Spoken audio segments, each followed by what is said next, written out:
Here is your latest African news. Ethiopia.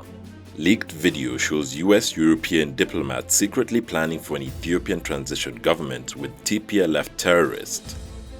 Video footage has emerged of several Western diplomats meeting with leaders of the Tigray People's Liberation Front (TPLF), showing them frankly discussing plans to overthrow Ethiopia's democratically elected president Abiy Ahmed. Abiy arrived at the front lines this week to take personal control over the efforts to halt the TPLF's offensive. Top US, UK, and European Union diplomats with outstanding connections to Ethiopia during its 27 years of TPLF rule were also present. They were with the chief representative of the TPLF, trading ideas about the group's potential to seize power and the Ethiopian National Defense Force's ability to stop it. The meeting comes as Western states continue to posture themselves as neutral in the conflict, and while the Biden administration puts heavy pressure on Abiy's government, applying economic sanctions to Addis Ababa and its Eritrean allies for supposedly exacerbating it. The source said the meeting was held under the auspices of the Peace and Development Center International, which they described as TPLF and OLF-run masquerading as NGO, referring to the TPLF-allied Oromo Liberation Front. Libya. Saif Gaddafi was blocked from the Libya presidential race.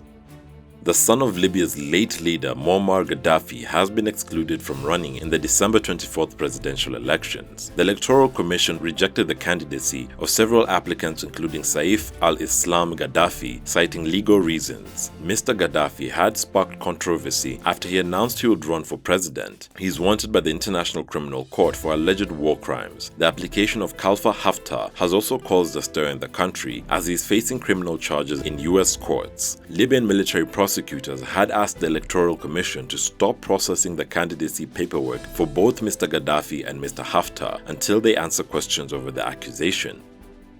Nigeria. Nigeria aims to launch a new national airline by April, the aviation minister says. Nigeria aims to launch a new national airline by April and will seek to sell a majority stake to a foreign airline or financial institution. The plan, one of President Muhammadu Buhari's 2015 election campaign promises, has been on and off the table. The government has said that the airline will require initial capital of between $150 million and $300 million. Nigeria has been seeking to set up a national airline and develop its aviation infrastructure, currently seen as a barrier to economic growth, to create a hub for West Africa. But decades of neglect and lack of investment have left Nigeria with low-quality infrastructure. The government has said that upgrading it will require private investment. The West African country's previous national carrier, Nigeria Airways, was founded in 1958 and wholly owned by the government. It ceased to operate in 2003. Africa-wide. UN picks World Day to celebrate Swahili language. The United Nations has declared 7th July each year as the world's official day to celebrate the Swahili language. The announcement was made this week at the UN Educational, Scientific and Cultural Organization (UNESCO's) headquarters. It is the first African language to be recognized by the UN and have its own day of celebration, according to UNESCO. Swahili is also the only African language to have officially been recognized by the African Union. Swahili is widely spoken across East Africa and in parts of Central and Southern African countries. Burkina Faso. Burkina Faso media condemn internet shutdown.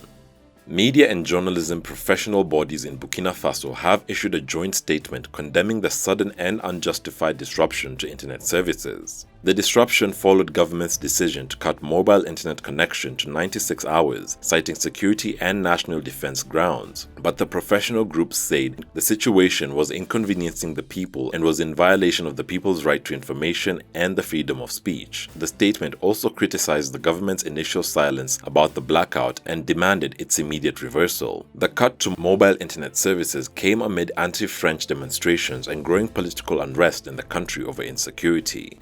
Morocco. Israel's defense minister visits Morocco.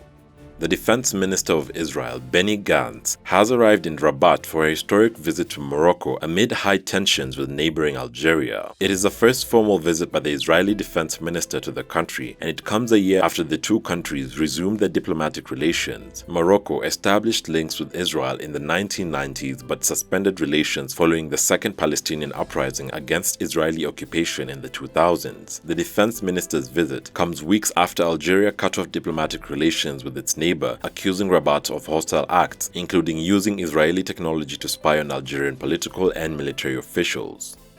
Thanks for watching. Visit our YouTube channel Tunacheki to watch our daily news reports and our website tunacheki.tv for all the latest news updates. Also, don't forget to catch the return of our show Africa in the News on our channel. You can directly support this new series by becoming our YouTube member or becoming a Patreon. And remember, Africa is watching.